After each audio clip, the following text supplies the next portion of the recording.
بسم الله الرحمن الرحيم. الحمد لله نحمده ونستعينه ونستغفره ونؤمن به ونتوكل عليه ونعوذ بالله من شرور أنفسنا ومن سيئات أعمالنا. من يهده الله فلا مضل له ومن يضلله فلا هادي له. ونشهد أن لا إله إلا الله وحده لا شريك له ونشهد أن سيدنا ومولانا محمدا عبده صلى الله تعالى عليه وعلى آله وصحبه وبارك وسلم تسليما كثيرا كثيرا. اللهم اجعلنا نبينا محمدا صلى الله عليه وسلم بما هو أهله وجه الأنبياء كلهم خيرا وسلام على المرسلين والحمد لله رب العالمين وسلام على المرسلين والحمد لله رب العالمین. بزرگوں اور پیارے بھائیوں، اللہ نے اپنے بندوں کو حاجت مند پیدا کیا ہے. یا ایھا الناس انتم الفقراء، اے لوگوں، اس میں ساری دنیا کے مالدار، ساری دنیا کے تاجدار سب آ گئے. اے لوگوں، تم سب محتاج ہو، کہ تم سب فقیر ہو. اور اللہ اپنے بارے میں کہا کہ اللہ کی ذات غنی بھی ہے اور کریم بھی ہے. غنی وہ ہے جس کو کسی کی حاجت نہ ہو، اور کریم وہ ہے جو کسی کی حاجت کو رد نہ کرے، کسی کی بھی حاجت کو رد نہ کرے، سب کی حاجتیں پوری کرے، سب کو راحت دے. تو اللہ کی ذات غنی بھی ہے کہ اس کو کسی کی ضرورت نہیں ہے، اور کریم بھی ہے کہ وہ سب کی ضرورتیں، سب کی راحتیں جانتا ہے اور پوری بھی کرتا ہے. چونٹی ہے تو چونٹی کی حاجت پوری کرے گا، ہاتھی ہے تو ہاتھی کی اس کی حاجت بھی پوری کرے گا. یہ اللہ کی کریمی شان ہے کہ میں نے مخلوق کو اپنا کرم ظاہر کرنے کے لیے پیدا کیا ہے، کہ میں نے مخلوق کو اپنا کرم ظاہر کرنے کے لیے پیدا کیا ہے. کہ مخلوق محتاج ہے تو میں اپنے کرم سے ان کی حاجت روائی کروں گا. من نہ کردم خلقتا شودے کنم بل کتاب اور بندگاں جودے کنم. میں نے مخلوق اس لیے نہیں پیدا کی ہے کہ اپنا فائدہ لوں، بلکہ میں نے مخلوق کو اس لیے پیدا کیا ہے کہ ان پر اپنا کرم، اپنی بخشش کروں. یہ اللہ کا اعلان ہے، یہ اللہ کا اعلان ہے کہ میں نے مخلوق اس لیے نہیں پیدا کی ہے کہ ان سے نفع لینا ہے. جسے حکام اپنی رعیتوں سے نفع لیتے ہیں، تاجر اپنے گاہکوں سے نفع لیتے ہیں، یہ مسئلہ ہمارا نہیں ہے. جو بات میں اپنی مخلوق سے نفع لوں، یہ نہیں، بلکہ میں نے مخلوق کو اس لیے پیدا کیا ہے کہ ان پر اپنا کرم کروں، ان پر اپنی بخشش کروں. چنانچہ ہر مخلوق کی حاجت اللہ تعالیٰ سے وابستہ ہے. ہاں، وہی جانتا ہے کس کی کتنی حاجت ہے اور کس میں اس کو راحت ہے. وہ سب جانتے ہیں، سب کو اس کی حاجت کا، اس کی راحت کا حصہ دیتے ہیں. تو یہ اللہ کی شان کریمی ہے کہ اس نے مخلوق کو اپنا کرم ظاہر کرنے کے لیے دیا ہے. اپنی مخلوق کو پالتے ہیں، ان کی پرورش کا اسباب پیدا کرتے ہیں. ہاں، مادی اسباب بھی پیدا کریں گے، معنوی اسباب بھی پیدا کریں گے. ہاں، مادی جب تک دنیا کی زندگی ہے وہ اسباب، اور معنوی اسباب بھی پیدا کریں گے کہ اللہ نے انسانوں کو کیوں پیدا کیا ہے، کس مقصد کے لیے پیدا کیا ہے. ہاں، تو اس میں بھی ان کی مدد کریں گے. تو غرض کہ اللہ کی شان تو دینے کے لیے ہے، اس کے خزانے دینے کے لیے. اور تمام بندوں کو، تمام مخلوق کو حاجت مند پیدا کیا تاکہ ہر مخلوق اپنی حاجت اللہ کے سامنے رکھے اور اپنی حاجت اپنے اللہ سے پوری کراوے. اس میں جنات اور انسان خاص ہے کہ وہ اپنے حاجتوں کو جانتے ہیں. تو ان سے کہا کہ تم اپنے حاجتیں اپنے اللہ سے مانگا کرو. اپنے اللہ سے اپنے حاجتیں مانگو، ایک ایک چیز اللہ سے مانگو، چپل کی پٹی ٹوٹ جائے تو وہ بھی اللہ سے مانگو، نمک کی ڈلی بھی اللہ سے مانگو، ایک ایک چیز اللہ سے مانگو، مانگنے والوں سے خوش۔ اللہ کے کرم کی بات ہے کہ وہ اپنے مانگنے والوں سے خوش اور نہ مانگنے والوں سے ناراض۔ مانگتے نہیں ہیں کہ ہم کو کیا ضرورت ہے، ان الذین یستکبرون عن عبادتی سیدخلون جہنم داخرین۔ کیا کڑ ہے کہ نہیں مانگنا ہے کہ ہاں کہ ان کا انجام اچھا نہیں ہوگا، تو مانگنے والوں سے خوش۔ ہاں، جب مانگنے کے لیے ہاتھ پھیلاوے بندہ تو فرماتے ہیں مجھے شرم آتی ہے کہ اس کے ہاتھوں کو خالی واپس کروں، اس نے میرے سامنے ہاتھ پھیلائے ہیں تو مجھے شرم آتی ہے کہ اس کے ہاتھوں کو میں خالی واپس کروں۔ یہ اللہ کی شانیں ہیں کہ کریمانہ شان ہے، رحیمانہ شان ہے، رافت اور رحمت والی اللہ کی شان ہے۔ اس لیے دعاؤں کا دروازہ کھول دیا کہ مانگو دعائیں، اور جو دعائیں آسمانوں پر جاتی ہیں ان دعاؤں کا اکرام ہوتا ہے کہ ہمارے بندوں کی عرضیاں آئی ہیں، ہمارے بندوں کی درخواستیں آئی ہیں، تو ان دعاؤں کا اکرام کیا جاتا ہے۔ سب سے زیادہ اکرام دعاؤں کا کیا جاتا ہے کہ دعا بندے کی حاجت بھی ہے اور خدا کی عبادت بھی ہے۔ دعا میں دونوں پہلو ہیں، بندوں کی حاجت بھی ہے اور دعا اللہ کی عبادت بھی ہے، کیونکہ غیر خدا سے دعا نہیں مانگ سکتے۔ غیر خدا سے دعا مانگنا شرک ہے، اس کی گنجائش نہیں ہے۔ تو دعا کس سے مانگی جائے گی؟ ایک اللہ سے دعا مانگی جائے گی جو زمین آسمان کا پروردگار ہے، اور اس کے خزانے اپنے مخلوق کے لیے کہ اس سے مانگا کرو، مانگنے والوں سے خوش ہے۔ تو دعا ہماری حاجت بھی ہے اور دعا اللہ کی عبادت بھی ہے، اس لیے دعا مانگنے سے مراد بھی ملے گی، ثواب بھی ملے گا، دونوں باتیں ہوگی دعا میں۔ دعا سے مراد ملے گی کیونکہ اللہ نے حکم دیا ہے کہ مجھ سے مانگا کرو میں دیا کروں گا، جو کہا کہ مجھ سے مانگا کرو میں دیا کروں گا۔ ادعونی استجب لکم، مجھ سے مانگا کرو میں دیا کروں گا۔ کوئی دعا رد نہیں ہوتی مسلمان کی، جب بھی مانگے، لیٹے بیٹھے چلتے پھرتے، ہر وقت دعا کا دروازہ کھلا ہوا ہے۔ اللہ سے وقت نہیں لینا پڑتا اپنی داد درخواست کے لیے، جیسے دنیا میں بڑوں سے وقت لیا جاتا ہے۔ جی ہاں، دنیا میں بڑوں سے لوگ وقت لیتے ہیں، کچھ اپنا کہنا سننا ہے۔ جی ہاں، یہاں ایسا نہیں ہے، بلکہ ہر وقت دروازہ کھلا ہوا ہے کہ مانگو چلتے پھرتے لیٹے بیٹھے۔ ہاں، دعاؤں کے آداب طریقے بھی بتائے ہیں، وہ تو ہے ہی، کیونکہ ہم تو طریقے والے ہیں، آداب والے ہیں، اس لیے وہ راستہ بھی کھلا ہوا ہے کہ آداب بھی سیکھو، طریقے بھی سیکھو۔ ہاں، باقی مانگنے کے لیے کہ ہر وقت دروازہ کھلا ہوا ہے۔ ہاں، فرض نمازوں کے بعد خاص طور سے دعائیں قبول ہوتی ہے۔ فرض نماز جو باجماعت پڑھی جاتی ہے اس کے بعد دعا قبول ہوتی ہے۔ حضور صلی اللہ علیہ وسلم نے معاذ بن جبل کو دعا سکھائی فرض نماز کے بعد پڑھنے کی، مانگنے کی۔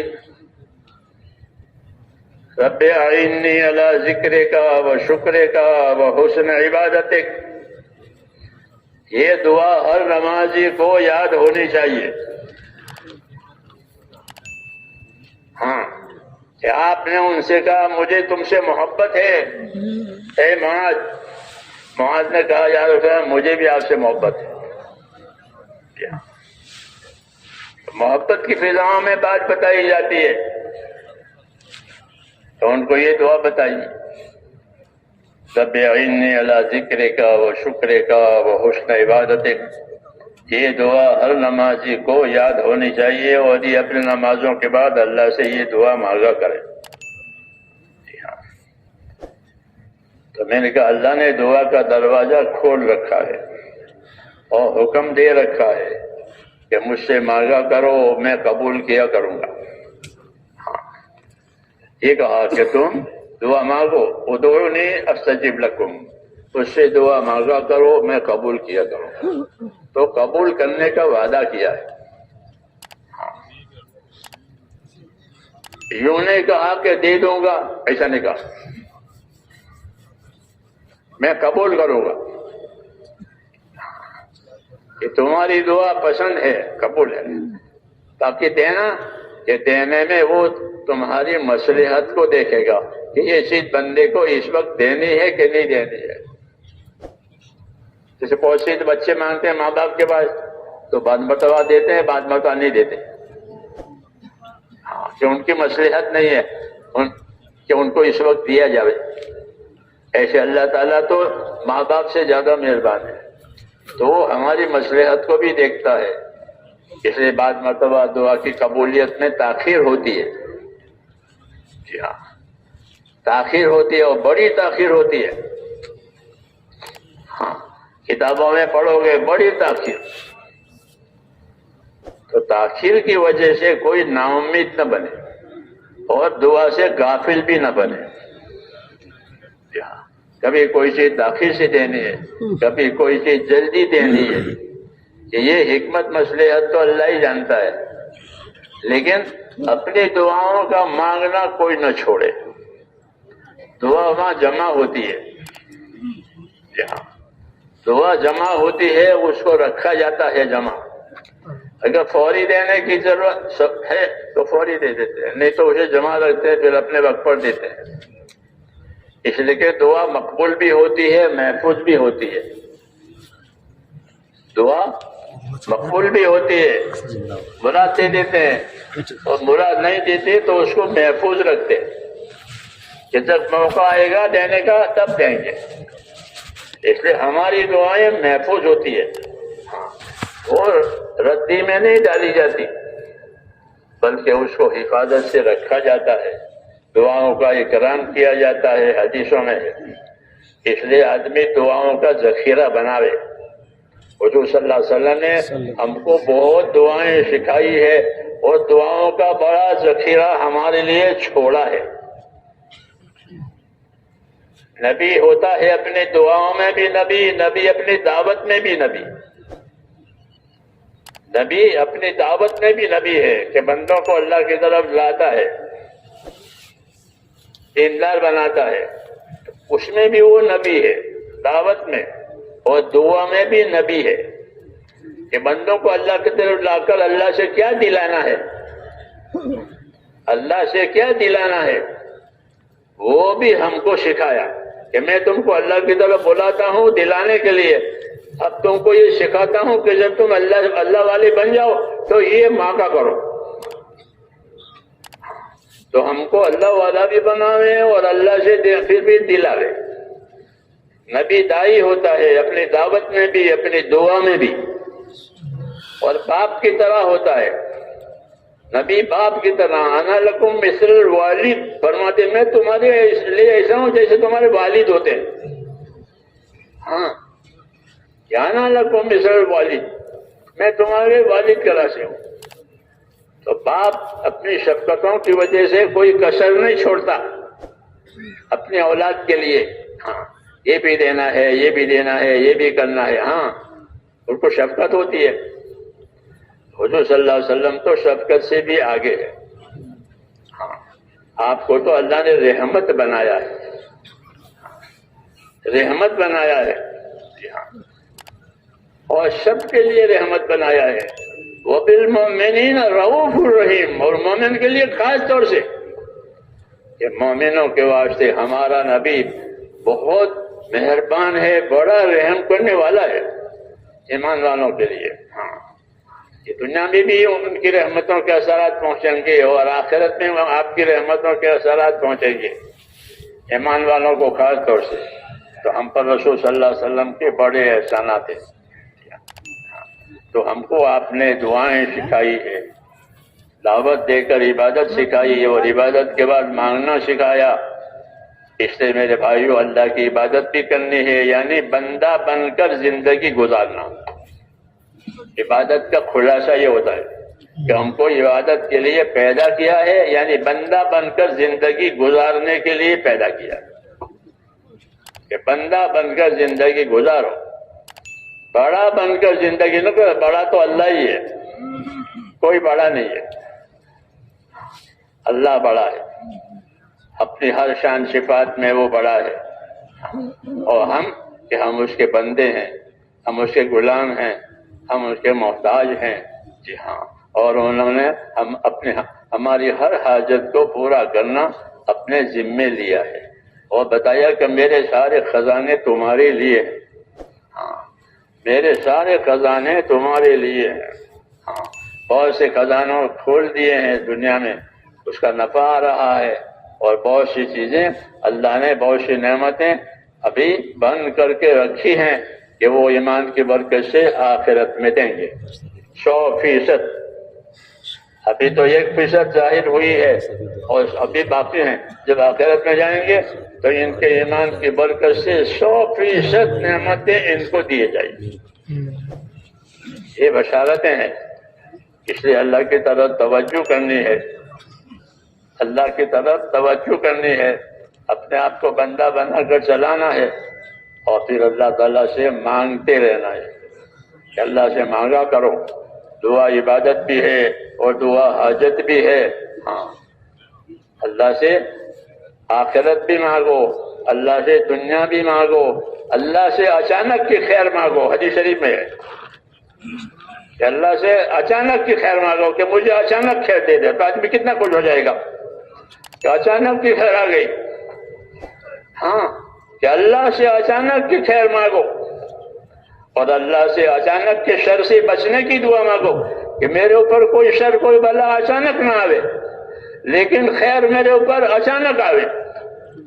ایسی تعلیم دی ہے دعاؤں میں۔ کیوں کہ آپ اپنی دعوت اور تبلیغ میں بھی نبی ہیں اور اپنی دعا میں بھی نبی ہیں۔ ہاں، اس لیے ہمارا تعلق اللہ سے بندگی کا ہونا چاہیے، اور ہمارا تعلق اللہ کے نبی سے اتباع کا ہونا چاہیے۔ یہ دعوت ہے کہ اللہ سے اپنا تعلق عبادت اور بندگی کا رکھو، اس نے ہم کو عبادت کے لیے پیدا کیا ہے۔ وَمَا خَلَقْتُ الْجِنَّ وَالْإِنسَ إِلَّا لِيَعْبُدُونَ، میں نے جن کو اور انسانوں کو صرف میری عبادت کے لیے پیدا کیا ہے۔ یہ اصل ہے کہ عبادت کے لیے حیات دی ہے، عبادت کی ذمہ داری ڈالی ہے، اور روزی کی ذمہ داری اللہ نے خود لی ہے کہ روزی میں دوں گا۔ ہاں، تو روزی کی ذمہ داری لی ہے اور حیات دی ہے، اور عبادت کی ذمہ داری ڈالی ہے۔ اس لیے نبیوں کو بھیج کر کے اللہ تعالیٰ نے اپنی عبادت کا یہ موضوع اور مضمون اس کو خوب سمجھایا ہر زمانے میں، تاکہ انسانوں کا ہر طبقہ اپنی زندگی کو سمجھے کہ میری زندگی کیسی ہونی چاہیے، کہ اس کی زندگی بندگی والی ہونی چاہیے، اس کی زندگی عبادت اور بندگی والی ہونی چاہیے۔ ہاں، وہی اصل زندگی ہے۔ زندگی بے بندگی شرمندگی، زندگی بابندگی خورشندگی، کہ زندگی بندگی کے ساتھ ہے تو خوش ہو جائے گا بندہ، نتیجے میں کہ زندگی بندگی کے ساتھ ہے، اور زندگی بے بندگی ہے، زندگی میں عبادت نہیں ہے، کہ یہ شرمندہ اور پشیمان ہو جائے گا۔ ہاں، یہ ضابطہ ہے کہ زندگی بے بندگی شرمندگی، زندگی بابندگی خورشندگی، کہ زندگی بندگی کے ساتھ، عبادت کے ساتھ، کہ اچھا انجام آئے گا، اچھا نتیجہ آئے گا، خوش ہو جائے گا، اور وہ خوشی ختم ہی نہیں ہوگی۔ جی ہاں، اور اگر زندگی میں یہ بات نہیں ہے تو ندامت اور پچھتاوا اتنا ہوگا کہ ہاتھ کاٹ کھائے گا۔ ہاں لیکن فائدہ کچھ نہیں ہوگا، حسرت ہی حسرت ہوگی. جی ہاں، کفر کے ساتھ حسرت ہے، ایمان کے ساتھ برکت اور بدلہ ہے. یہ ضابطہ ہے اللہ تعالیٰ کا کہ کفر کے ساتھ حسرت ہی حسرت ہے، پچھتاوا ہی پچھتاوا ہے، اور ایمان کے ساتھ بدلہ اور برکت ہے کہ ایمان کی وجہ سے بدلہ بھی دیا جائے گا، ہاں، اور ایمان کی وجہ سے برکت بھی دی جائے گی. دنیا میں برکتیں دیں گے اور برکت دے کر کے مسائل کو اور مشکلات کو آسان کریں گے. جی ہاں، اس لیے اللہ سے برکتیں مانگے، وہ سب کہ اللہ سے اپنی برکتیں مانگا کرو، آخر تک مانگو، موت میں بھی برکت مانگو. اللہم بارک لی فی الموت وفیما بعد الموت، کہ اللہ میرے موت میں برکت دے. موت کو تو آنا ہی آنا ہے، اسے تو کوئی بچتا ہی نہیں ہے کہ موت کو تو آنا ہی آنا ہے، کہ ہاں موت آئے گی، کہ اللہ میری موت میں برکت دے، کہ توبہ کے ساتھ موت ہو جاوے، اللہ سے اچھے گمان کے ساتھ موت ہو جاوے. ہاں جی ہاں، توبہ کے ساتھ موت ہو جاوے، کہ موت سے پہلے توبہ کر کے تیار ہو جاوے اور اللہ سے اچھا گمان کرے کہ اللہ مجھ کو موت کے بعد اپنی رحمتوں میں لے جائے گا. ہاں، گویا رحمت کا 100واں حصہ یہاں ہے، یہ مثال، اور باقی حصے آخرت میں ہے. ایمان کی وجہ سے یہ حصہ اور وہ حصہ 100% رحمتیں ایمان کی وجہ سے دے گا. اس لیے کہا کہ اچھا گمان رکھو اپنے اللہ سے، اپنے اللہ سے اچھا گمان رکھو. جابر ابن عبداللہ فرماتے تھے کہ مجھ سے رسول صلی اللہ علیہ وسلم نے اپنی وفات سے 3 دن پہلے یہ فرمایا تھا کہ اے جابر، تمہاری موت اس حالت میں آوے کہ تمہارا گمان اپنے خدا کے ساتھ اچھا ہو، کہ میرا اللہ میرے ساتھ مہربانی کرے گا، رحم کرے گا، مغفرت کرے گا. جی ہاں، جس نے عمل کی توفیق دی مجھ کو، اپنی توفیق سے مجھ سے عمل کرایا ہے، تو اللہ اپنے جو عمل کرایا ہے اس کا بدلہ بھی دے گا. تو کہا اپنے اللہ سے اچھا گمان رکھو. یہ تعلیم دی ہے کہ جیسا گمان ہوگا ویسا اللہ معاملہ کریں گے. اس لیے اللہ سے اچھا گمان بھی کرنا ہے اور اللہ کو اپنی زندگی کی اچھی کارگزاری بھی دکھانی ہے. ہاں، کہ اللہ ہمارے عملوں کو دیکھیں گے، ہاں، تو اپنے عملوں کی زندگی کی اچھی دکھانی ہے، اپنے آپ کو سنت کا، شریعت کا پابند بنانا ہے. یہ ساری محنت اسی کے لیے ہے کہ ہم زندگی میں سنتوں کے، شریعتوں کے پابند بن جائیں. ہاں، اسی لیے یہ تبلیغ کی محنت ہے کہ زندگی سنت شریعت کے تابع ہے ہوئے. اللہ تعالیٰ نے اپنے نبی کو شریعت اور طریقے دیے ہیں. ثم جعلناک علی شریعۃ من الامر فاتبعها، ہم نے آپ کو شریعت یعنی زندگی گزارنے کے طریقے دیے ہیں، تو اے نبی آپ اس کے پابند بنے، اور جو آپ پر ایمان لاوے وہ بھی اس کے پابند بنے. یہ حکم ہے کہ آپ بھی پابند رہو نبی، اور جو آپ پر ایمان لائے ہیں وہ بھی پابند رہے. یہ دعوت ہے اللہ کی، اور پھر اللہ تعالیٰ سے مانگے. اس لیے اپنے آپ کو پابند بنانا ہے، امیدوار رہنا ہے، اچھا گمان کرنا ہے کہ دعائیں ضرور قبول ہوگی، کیونکہ مانگنے کا حکم دیا ہے، قبول کرنے کا وعدہ کیا ہے. اس لیے اللہ سے مانگا کریں. ہاں، اجتماعی دعائیں روز روز نہیں ہوتی. یہ جو اجتماعی دعا ہو رہی ہے اجتماعات کے موقع پر، وہ روز روز آپ کو نہیں ملے گی، وہ تو اس کے وقت پر ملے گی.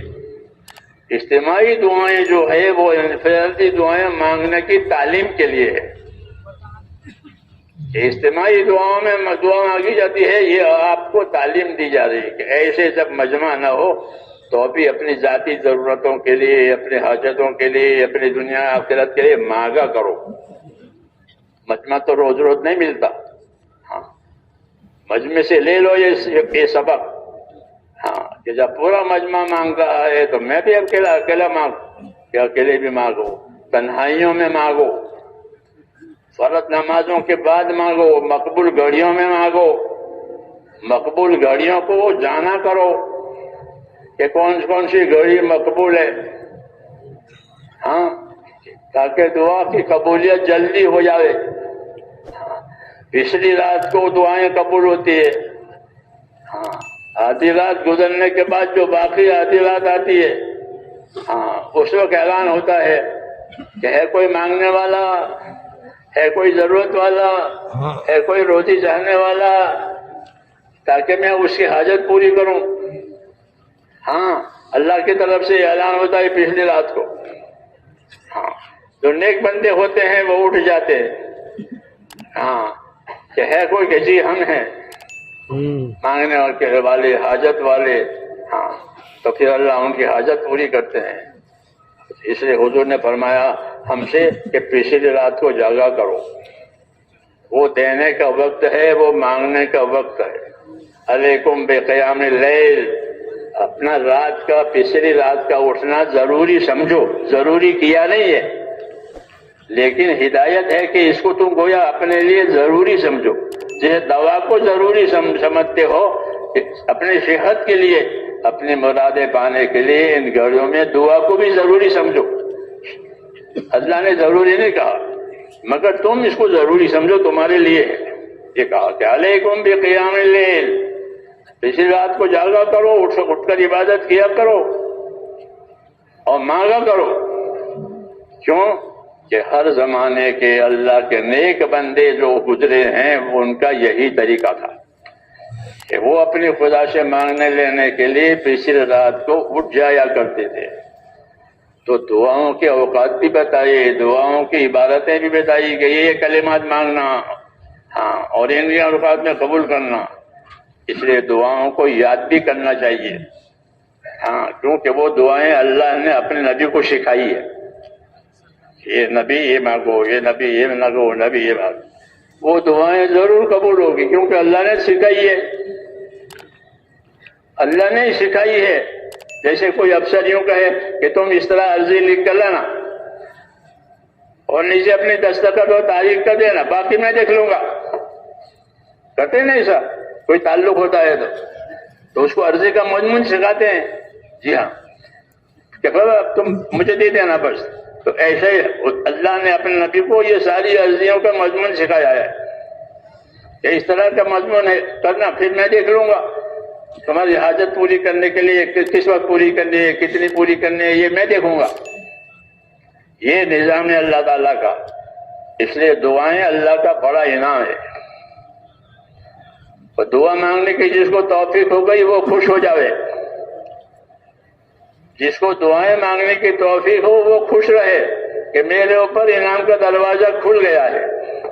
کیوں کہ مجھے دعا مانگنے کی توفیق ہو گئی۔ تو ایسا تھوڑا کہ دعا منگوائیں گے وہ نہیں دیں گے، کہ ایسا نہیں ہوتا۔ اس لیے علماء کہتے ہیں کہ جس کے لیے دعاؤں کے دروازے کھل گئے اس کے لیے قبولیت کے دروازے کھل گئے۔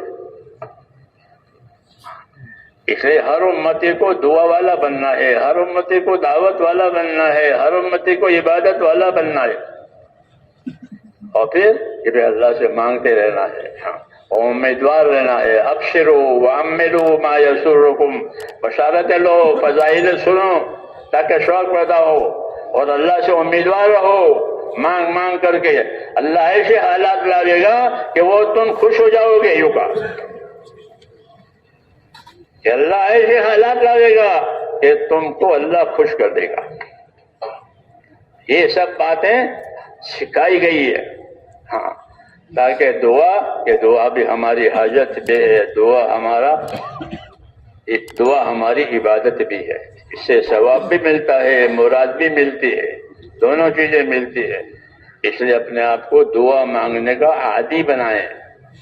ہاں، دل خراب ہو گئے ہیں ہمارے تو دعا میں جی نہیں لگتا، تو جی لگے نہ لگے دعا مانگو، پھر جی بھی لگ جائے گا، جی بھی لگ جائے گا۔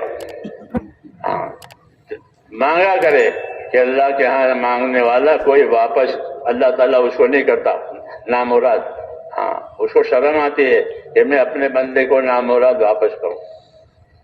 اس لیے دعائیں سیکھیں، ہر موقع کی دعائیں، جو دین کی دعوت دے گا، دین کا داعی ہوگا، اس کو ہر موقع کی دعا یاد ہوگی. وہ داعی ہے، یعنی دعوت دینے والا بھی ہے، دعا والا بھی ہے. داعی کے دونوں معنی، ہاں دونوں معنی ہیں کہ وہ لوگوں کو دعوت دینے والا بھی ہے اور اللہ تعالیٰ سے مانگنے والا بھی ہے. داعی تو ہر موقع کی دعائیں اس کو یاد ہے کہ اس وقت کیا پڑھنا ہے، اس وقت کیا مانگنا ہے. ہاں یہ یاد ہونا چاہیے. علم و ذکر کا یہ مطلب ہے تبلیغ میں کہ علم و ذکر کہ اس وقت کون سی دعا مانگنی ہے. ہاں کسی مصیبت زدہ کو دیکھا کہ اب کیا کرنا ہے. تم کسی مصیبت زدہ کو گزرتے ہوئے دیکھو تو اس کی ایک ٹانگ نہیں ہے، ایک ٹانگ ہے، اس مصیبت میں ہے وہ، کہ تم اللہ سے مانگو جس کو دیکھ کر الحمدللہ الذی عافانی ممن ابتلاک بہ وفضلنی علی کثیر ممن خلق تفضیلا. کہ یہ کلمات پڑھو گے اس مصیبت زدہ کو دیکھ کر کے تو خدا تمہیں اس مصیبت میں مبتلا نہیں کرے گا. یہ ہے سڑکوں پر جاتے ہو کتنے مصیبت جاتے ہیں. یہ میں نے مثال دی ہے کہ دعاؤں کی زبردست طاقت ہے، کیونکہ دعا کے پیچھے خدا کی طاقت ہے، ہماری نہیں. ہماری تو عرض ہے، ہماری تو عرض ہے. اس عرض کے پیچھے خدا کی طاقت اور دین ہے، اس لیے بڑی چیز ہے. اس لیے حضور صلی اللہ علیہ وسلم نے ہم نے یہ چیزیں سکھائی ہے. اور تبلیغ کا یہی مقصد ہے میرے بھائیوں کہ ان چیزوں کو سیکھیں، ہاں اور زندگیوں میں تبدیلی آوے. زندگیوں میں تبدیلی آوے. جس طرح دوائیں کھانے سے مزاج میں تبدیلی آتی ہے کہ ہماری محنت سے ہمارے اندر تبدیلی آوے، اللہ کی طرف کا رخ بڑھ جاوے، آخرت کا رخ بڑھ جاوے، مانگنا آ جاوے، اللہ سے امیدوار بنے، اللہ سے ڈرنے والی بنے. یہ مطلب ہے تبلیغ کا. اور اللہ کے حکموں کو پورا کرنے میں اپنی کامیابی سمجھیں. اس لیے کرنا بھی ہے، مانگنا بھی ہے. اس لیے ہم کو اس کے طریقے سکھائے ہیں کہ اللہ سے مانگو. اور مانگنے کا اچھا طریقہ یہ ہے کہ جو اللہ سے دعا مانگنے ہے تو پہلے اللہ کی تعریف کرو. اللہ کو اپنی تعریف پسند ہے، کیونکہ تعریف کے لائق صرف خدا کی ذات ہے اور کوئی تعریف کے لائق نہیں ہے. سب فنا ہونے والے ہیں، اللہ کے علاوہ سب پر فنا ہے. ہاں سب پر موت ہے. تو موت کس پر نہیں ہے کہ اللہ کی ذات ہے. حی لا یموت، اللہ ایسا زندہ ہے جو مرے گا نہیں، دائمی بقائی. اس لیے اللہ ہر تعریف کے لائق ہے کہ اللہ کی تعریف کرو. پھر حضور صلی اللہ علیہ وسلم پر درود شریف پڑھو. پھر ایمان والوں کے لیے مغفرت کی دعا مانگو، اپنے لیے اور پھر اپنے مراد مانگو. یہ صحیح طریقہ ہے، یہ صحیح طریقہ ہے. اگر ایسا نہ بھی ہوا اور کسی نے دعا مانگی راستے چلتے لیٹے بیٹھے گاڑی میں بیٹھے تو بھی قبول ہو جائے گی، تو ابھی قبول ہو جائے گا. صحیح طریقہ یہ ہے کیونکہ دین طریقے بتائے گا. اور امیدوار رہو، طریقہ یہ ہے. باقی اس طریقے سے نہیں ہوا تو نا امید نہ بنو. یہ سب سبق ہے. یہ تبلیغ جو ہے وہ تو سبق لینے کے لیے ہے، ہاں تاکہ کسی طرح سے نامرادی نہ آئے، مرادیں پوری ہوتی چلی جائیں. اس لیے میرے بھائیوں اللہ تعالیٰ سے اب ہم کو مانگنا ہے. مانگو دعا اللہ سے اور درود شریف پڑھا کریں. درود شریف میں بڑی برکت ہے، درود شریف میں بڑی برکت ہے. درود کا مطلب ہے اللہ کے نبی کے لیے رحمتوں کی برکتوں کی دعا مانگنا. جب ہم نبی کے لیے دعا مانگیں گے تو وہ دعا تھوڑی رد ہوگی. تو درود شریف رد نہیں ہوتا. جب دعا درود شریف کا ہوتی ہے تو درود شریف کی برکت سے وہ دعائیں بھی قبول ہو جاتی ہیں. اس لیے ہم کو حضور صلی اللہ علیہ وسلم نے یہ طریقہ سکھایا ہے کہ جب تم دعا مانگو اللہ کی تعریف بھی کرو، مجھ پر درود بھی پڑھو، پھر اپنی مراد بھی مانگو. یہ تعلیم دی ہے. بسم الله الرحمن الرحيم. اللهم لك الحمد كله ولك الشكر كله ولك الملك كله بيدك الخير كله إليك يرجع الأمر كله لا إله إلا الله وحده لا شريك له له الملك وله الحمد يحيي ويميت وهو على كل شيء قدير. اللهم أنت أحق من ذكر وأحق من عبد وأنصر من ابتغي وأرأف من ملك وأجود من سئل وأوسع من أعطى. اللهم أنت أحق من ذكر وأحق من عبد وأنصر من ابتغي وأرأف من ملك وأجود من سئل وأوسع من أعطى. اللهم أنت الملك لا شريك لك فالفرد لا ند لك كل شيء هالك إلا وجهك لن تطاع إلا بإذنك ولن تعصى إلا بعلمك تطاع فتشكر وتعصى فتغفر. أقرب شهيد وأدنى حفيظ أقرب شهيد وأدنى حفيظ أقرب شهيد وأدنى حفيظ. حلت دون النفوس وأخذت بالنواسي ونسخت الأعجال. القلوب لك مفضية والسر عندك علانية. الحلال ما أحللت والحرام ما حرمت والدين ما شرعت والأمر ما قضيت.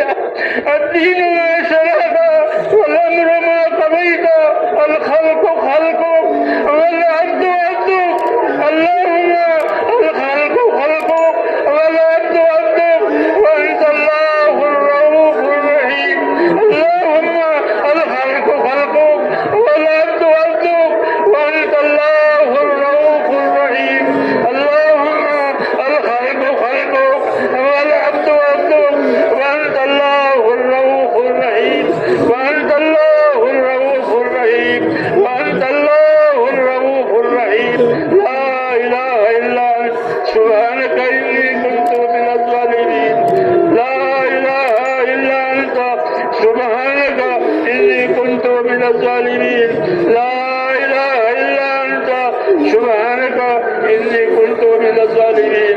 اللهم صل على سيدنا محمد وعلى آل سيدنا محمد كما صليت على إبراهيم وعلى آل إبراهيم إنك حميد مجيد.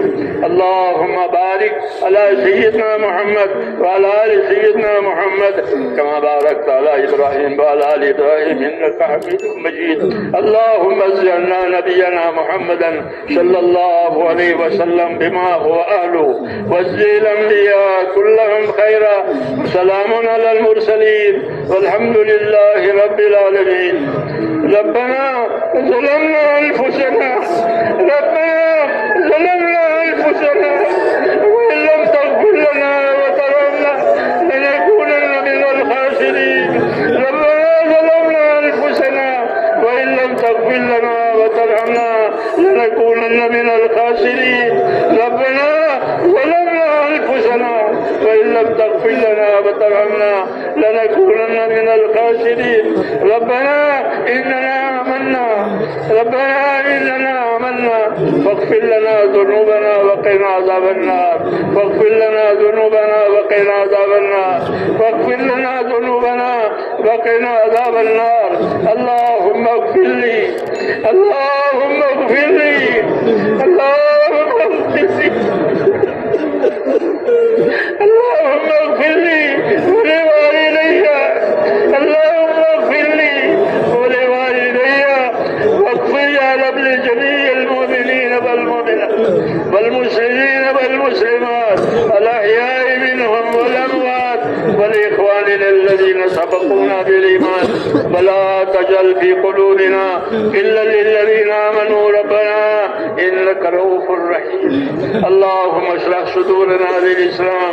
اللهم حبب إلينا الإيمان وزينه في قلوبنا وكره إلينا الكفر والفسوق والعصيان. اللهم اجعلنا من الراشدين. اللهم اجعلنا من الراشدين. اللهم اجعلنا من الراشدين. يا مقلب القلوب ثبت قلوبنا على دينك. يا مصرف القلوب صرف قلوبنا على طاعتك. ربنا لا تزغ قلوبنا بعد إذ هديتنا وهب لنا من لدنك رحمة إنك أنت الوهاب. ربنا لا تؤاخذنا إن نسينا وأخطأنا. ربنا ولا تحمل علينا إصرا كما حملته على الذين من قبلنا. ربنا ولا تحملنا ما لا طاقة لنا به واعف عنا واغفر لنا وارحمنا أنت مولانا فانصرنا على القوم الكافرين. اللهم أصلح لنا ديننا. اللهم أصلح لنا ديننا هي عصمة أمرنا. وأصلح لنا دنيانا فيها معاشنا. وأصلح لنا آخرتنا التي فيها معادنا. اللهم اجعل الحياة زيادة لنا في كل خير واجعل الموت راحة لنا من كل شر. اللهم آتنا إيمانا لا يرتد. اللهم آتنا إيمانا لا يرتد ويقينا ليس بعده كفر ورحمة ننال بها شرف كرامتك في الدنيا والآخرة. ربنا آتنا في الدنيا حسنة وفي الآخرة حسنة وقنا عذاب النار. اللهم انصر من نصر دين محمد صلى الله عليه وسلم واجعلنا منهم. اللهم انصر من نصر دين محمد صلى الله عليه وسلم واجعلنا منهم. اللهم أيد الإسلام بأنصاره. اللهم أيد الإسلام بأنصاره. اللهم أيد الإسلام بأنصاره وأذل الشرك وأشراره. اللهم أذل الشرك وأشراره. اللهم أذل الشرك وأشراره. اللهم من أراد بالإسلام خيرا وبالمسلمين خيرا فوفقه كل خير واجعلنا منهم. ومن أراد بالإسلام شرا نعوذ بالله من شرورهم. ومن أراد بالإسلام شرا وبالمسلمين شرا اللهم خذهم أخذ عزيز مقتدر. اللهم خذهم أخذ عزيز مقتدر. اللهم خذهم إن أخذ عزيز مقتدر. ربنا لا تجعلنا فتنة للقوم الظالمين. ربنا لا تجعلنا فتنة للقوم الظالمين. ربنا لا تجعلنا فتنة للقوم الظالمين.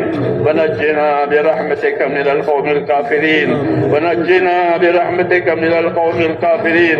فاطر السماوات والأرض أنت ولينا في الدنيا والآخرة.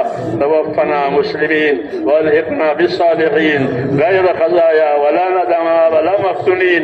اللهم ألهمنا مراشد أمورنا وأيدنا من شرور نفوسنا. اللهم آتنا أفضل ما تؤتي بعدك الصالحين وآتنا أفضل ما تؤتي الناس من المال والأهل والولد غير ضال ولا مضل. اللهم اجعلنا من عبادك المنتخبين الغر المحجلين الوفد المتقبلين. ربنا وفقنا لما تحب وترضى من القول والعمل والفعل والنية والهدى إنك على كل شيء قدير. اے اللہ ہماری مغفرت فرما. اے اللہ ہماری اور پوری امت کی پوری مغفرت فرما. اے مولا ہماری اور پوری امت کی پوری مغفرت فرما. پوری امت پر سے اپنی ناراضگی کو اٹھا لے. اے اللہ اپنے وقت و ناراضگی کو امت پر سے اٹھا. اے اللہ مجھے بات مغفرت مجھے بات رحمت ہم امت کی زندگیوں میں پیدا فرما. اے اللہ مجھے بات مغفرت اور مجھے بات رحمت ہم امت کی زندگیوں میں پیدا فرما. اے اللہ موجبات مغفرت موجبات رحمت ہم امت کی زندگیوں میں پیدا فرما. جس عالی مقصد کے لیے اللہ اس امت کو وجود دیا گیا ہے اس پوری مقصد کی طرف پوری امت کی رہبری فرما دے. پوری امت کی صلاحیتوں کو دین پر لگا دے. اے اللہ امت کی صلاحیتوں کو دین پر لگا دے. اے اللہ امت کی صلاحیتوں کو دین پر لگا دے. امت کی صلاحیتوں کو برباد ہونے سے بچا لے.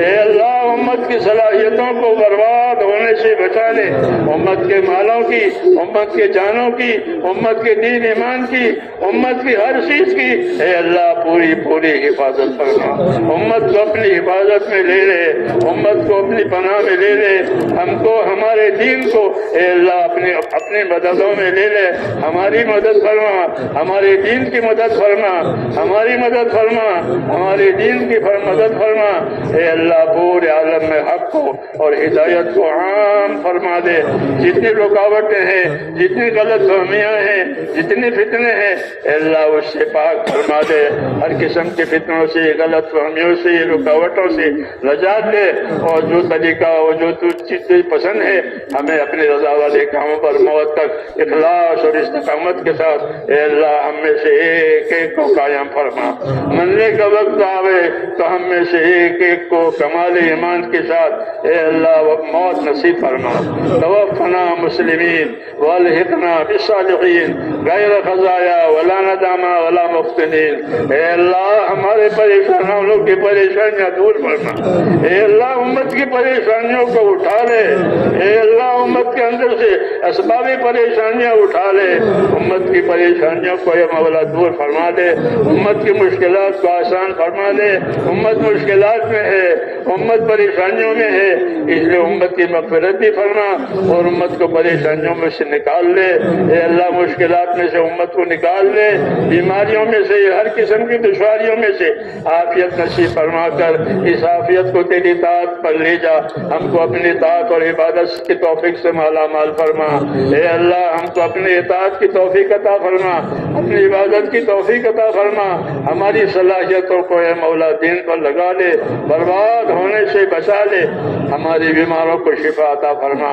ہمارے ضرورت مندوں کی ضرورتیں پوری فرما، جو جس پریشانی میں ہے اے اللہ ان کی پریشانیوں کو دور فرما، جنہوں نے دعاؤں کے لیے کہا لکھا ہے یا اللہ ان کی جائز مرادیں پوری فرما، بیمار ہیں تو شفا عطا فرما، گرفتار ہے تو ان کو آپ کے ساتھ نجات عطا فرما، غلط جو جی دشواری میں ہے اے اللہ دشواریوں کو سے نکال کر عافیت والی زندگی عطا فرما، راحت والی زندگی عطا فرما، اپنی آخرت کو سامنے رکھ کر ہم کو زندگی گزارنے کی توفیق عطا فرما، جن دوستوں بھائیوں نے بزرگوں نے دعاؤں کے لیے کہا ہے لکھا ہے یا اللہ ان کی جائز مرادیں پوری فرما، جتنی خیر جناب رسول اللہ صلی اللہ علیہ وسلم مانگی ہے وہ ساری خیر ہم کو بھی عطا فرما، اور جن جن شرور سے پناہ مانگی ہے اے اللہ ان تمام شرور سے اے اللہ ہمیں بھی اپنی پناہ میں لے لے اور ہمارا انجام اچھا فرما، ربنا تقبل منا انك انت السميع العليم وتب علينا انك انت التواب الرحيم، وصلى الله تعالى على خير خلقه محمد وآله